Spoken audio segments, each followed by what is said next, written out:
Hey guys, तो आज के इस वीडियो में हम एक बहुत ही इंटरेस्टिंग कॉन्सेप्ट के बारे में बात करने वाले हैं जो कि हमें रिसेंटली सुनने को मिल रहा है एप्पल के तरफ से, और ये है लॉसलेस ऑडियो।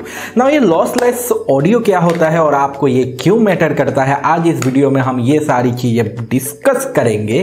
तो गाइज, अगर आप भी म्यूजिक के दीवाने हो तो ये वीडियो आपके लिए इंटरेस्टिंग एंड नॉलेजफुल रहने वाला है। तो चलो शुरू करते हैं फिर इस वीडियो को और जानते हैं कि लॉसलेस ऑडियो क्या है, कैसे काम करता है और क्या ये आपके लिए बेटर है। तो without any further delay, let's roll the take.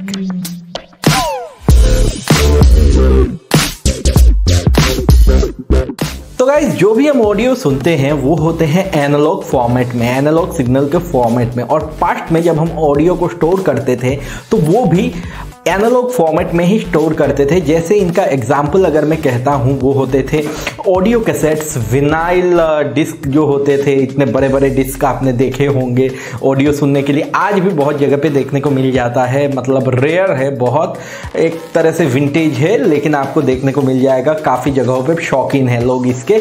तो ये जो होते थे ये analogue format of storing audio होते थे, मतलब इनमें एनालॉग फॉर्मेट में ऑडियो स्टोर किया जाता था।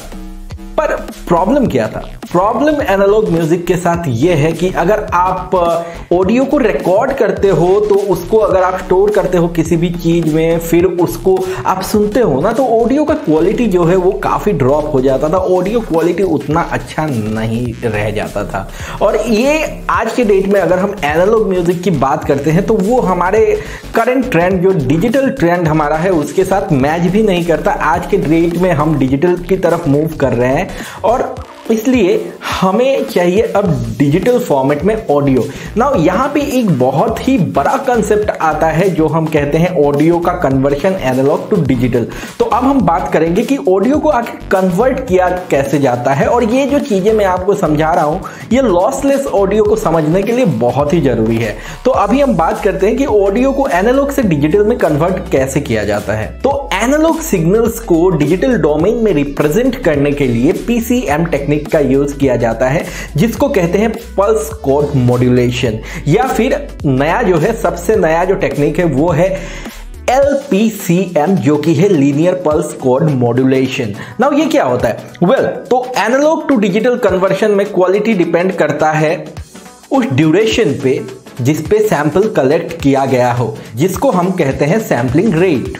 अगर हम थियोरेटिकली बात करते हैं तो ये जो सैम्पलिंग रेट है ये जितना ज़्यादा होगा उतना ही ऑडियो क्वालिटी अच्छा होगा, क्योंकि सिग्नल्स को अलग अलग पॉइंट में लिया जाता है। ये ऑडियो का क्वालिटी काफ़ी रफ हो जाएगा अगर हम इसी तरह से उसको सुनते हैं, क्योंकि अलग अलग पिक्स होते हैं अलग अलग पोजीशन पे या अलग अलग पॉइंट्स पे। इसको राउंड ऑफ करने के लिए एक टेक्नोलॉजी यूज़ किया जाता है या एक टेक्निक यूज़ किया जाता है जिसको कहते हैं क्वांटिजेशन। ठीक है, नाउ क्वांटिजेशन क्या है? वो राउंड ऑफ करता है, मतलब आपका जो वेव पैटर्न है उसको फॉर्म करता है, रिफॉर्म करता है एक्चुअली आपके डिजिटल फॉर्मेट से। क्योंकि डिजिटल फॉर्मेट कैसा होता है, एक स्टिक, दूसरा स्टिक, तीसरा स्टिक, सैम्पलिंग रेट के हिसाब से। वहीं पे अगर हम बात करते हैं हम लोगों का एनालॉग फॉर्मेट, जो हम ऑडियो सुनते हैं वो होता है साइन वेव में, बहुत ही सुंदर सा साइन वेव होता है, उसमें होता है हमारा ऑडियो का वेव। तो उसको कन्वर्ट करने के लिए यहाँ पे राउंडिंग की जरूरत पड़ती है, जो कि क्वांटिजेशन टेक्निक को यूज करके अचीव किया जाता है। नाउ अगेन हम पहुंचते हैं सैम्पलिंग रेट पे। तो सैम्पलिंग रेट पे हम लोग क्या करते हैं? सैम्पलिंग रेट पे हम लोग नंबर्स कलेक्ट करते हैं, और उस नंबर को जैसे हम रिप्रेजेंट करते हैं या जैसे हम लोग कलेक्ट करके स्टोर करते हैं डिजिटल फॉर्मेट में, उसको कहते हैं बिट डेप्थ। तो बिट डेप्थ को याद रखना। अब हम बात कर लेते हैं बिट डेप्थ क्यों इंपॉर्टेंट है। तो यहां पे क्या होता है बेसिकली, यार मुंह में अटक रहा है ये, क्वांटिजेशन जब हम लोग करते हैं तो यहाँ पे नॉइज ऐड हो जाता है, और इसके वजह से क्या होता है, ये डायरेक्टली प्रोपोर्शनल है। अगर आप कहते हो ना जितना ज्यादा नॉइज होगा उतना कम बिट डेप्थ हो जाता है। तो इसके वजह से हम लोगों को बिट डेप्थ कम मिलता है और नॉइज, एक अजीब ही साउंड आपको देखने को मिलेगा आपके ऑडियो में। और इसी वजह से हम लोग जितना बिट डेप्थ बढ़ाएंगे उतना ही हमारा नॉइज फ्लोर कम होगा और इसी वजह से हमें डायनामिक रेंज ज़्यादा मिलेगा। नाउ यहाँ पे आजकल हम ऑडियो में वैसे भी बैकग्राउंड नॉइज नहीं होता, हमारे ऑडियो में आजकल हमको बैकग्राउंड नॉइज देखने को नहीं मिलता, क्योंकि एक टेक्निक जो यूज़ की जाती है वो है डेथरिंग। नाउ डेथरिंग क्या करता है? डेथरिंग ये करता है कि हमारे ऑडियो में जो नॉइज पैटर्न जनरेट हुआ है उसको वो हमारे सिलेक्टेड नॉइज पैटर्न से रिप्लेस कर देता है। इसके वजह से हमको बेटर ऑडियो क्वालिटी देखने को मिलता है। नाउ यहीं पे मैं बेसिक्स को ख़त्म कर देता हूँ, क्योंकि ज़्यादा लंबा हो जाएगा, फिर आप देखोगे नहीं और आपको जानकारी नहीं मिलेगी। वैसे तो बहुत कुछ है इस चीज़ में बात करने लायक, लेकिन यहाँ पे रोक देते हैं और बात करते हैं तो आखिर लॉसलेस ऑडियो क्या है।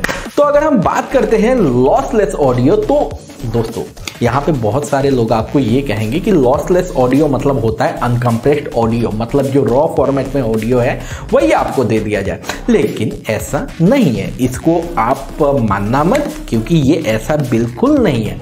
नाउ कॉम्प्रेशन किस तरह के होते हैं? तो बेसिकली मैंने कहा कॉम्प्रेशन बेसिकली अनकम्प्रेस्ड ऑडियो नहीं होता है लॉसलेस ऑडियो, तो इसका मतलब कंप्रेस्ड होता है। तो यहाँ पे कंप्रेशन दो तरीके के होते हैं। नाउ यहाँ पे पहला तरीका होता है कि आप कंप्रेस इतना करो कि आपको बहुत सारे डिटेल्स के साथ कॉम्प्रोमाइज करना पड़े, जो कि हमें नॉर्मल ऑडियो के साथ करना होता है। या फिर दूसरा तरीका हम यूज़ कर सकते हैं कि उतना ज़्यादा कंप्रेस ना करें एंड हम लोग ऑडियो का क्वालिटी भी मेंटेन करें, साथ ही साथ जो छोटे छोटे डिटेल्स है ना उनको भी मेंटेन करें।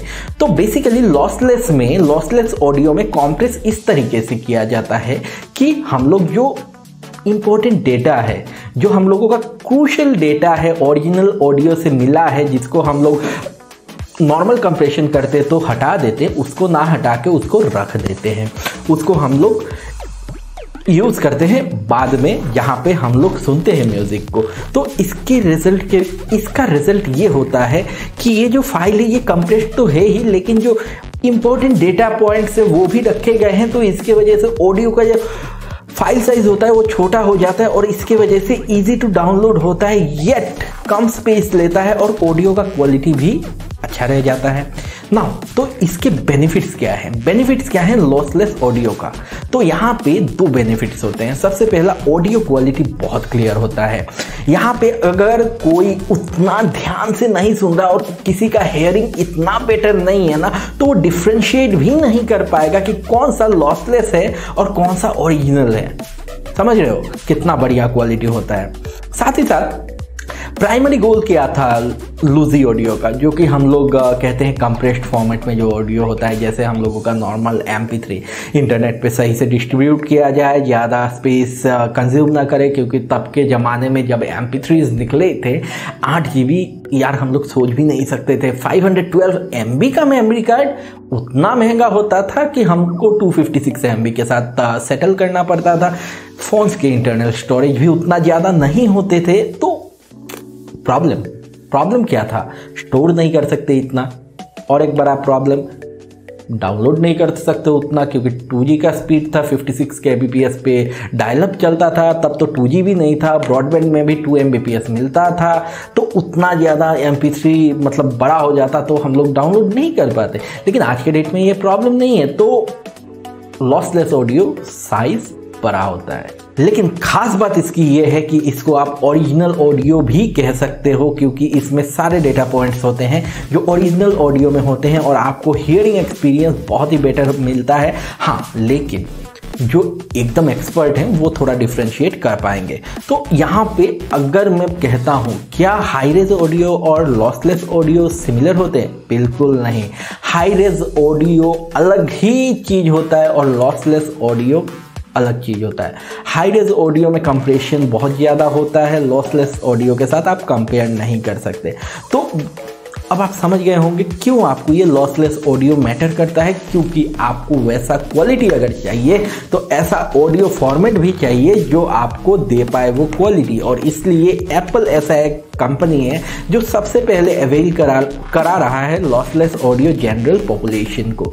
तो गाइज, आशा करता हूँ आप समझ गए होंगे कि क्या होता है लॉसलेस ऑडियो और क्यों ये इम्पॉर्टेंट है। तो अगर मैं आपको कोई नॉलेज दे पाया तो सपोर्ट करो यार, एक लाइक कर दो इस वीडियो को, इससे मुझको मोटिवेशन मिलता है ऐसे वीडियोस आपके लिए और बनाने के लिए। और शेयर कर दो अपने दोस्तों के साथ ताकि ऐसे वीडियोस का नोटिफिकेशन उनको भी मिले, वो भी देख पाए, वो भी जान पाए। अगर अभी तक सब्सक्राइब नहीं किया है आपने तो सब्सक्राइब करके बेल आइकन को प्रेस कर दो, बहुत खुश हो जाऊंगा मैं ये अगर आप कर देते हो।